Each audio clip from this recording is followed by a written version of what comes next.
Sakto sa ano, hindi lang Ayan po, isang mapagpalang umaga po sa atin lahat. Nandito ngayon tayo sa simbahan ng Pasay, sa Santa Clara de Montipalcon. Ayan po, meron po exhibit dito sa Santa Clara de Montipalcon.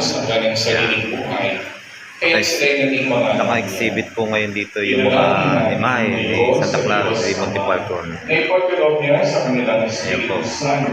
upang sila'y mag-dispose ng kanyang takas at bulan ng pagpapahin ng banal na langis ay magiging silang katulad ni Kristo, ang anak ng Diyos. Dito po yan sa Santa Clara Church sa Libertad, Pasay City. Yan. Iba't ibang imahe ng O Diyos, Clara ang de mapagpilihan sa Montipalcon. lahat ng mga Jesucristo na aming Panginoon, sa pamamagitan ng tubig at Espiritu Santo, hinabong mo sa kasalanan ng mga anak mo ito. Alam niyo po ba na ito na yung itong Santa Clara de Montipalcon noong 1864? Subuin mo sa kanila ngayon ang Ito po ang panahon simbahan dito sa Pasay.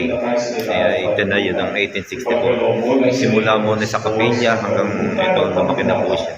Muli po, dito po tayo sa Santa Clara Montipalcon. Bisitahin niyo po dito sa kanyang pesta sa August 17, 1864. Bisita po kayo sa Santa Clara Montipalcon. Maraming salamat and God bless po.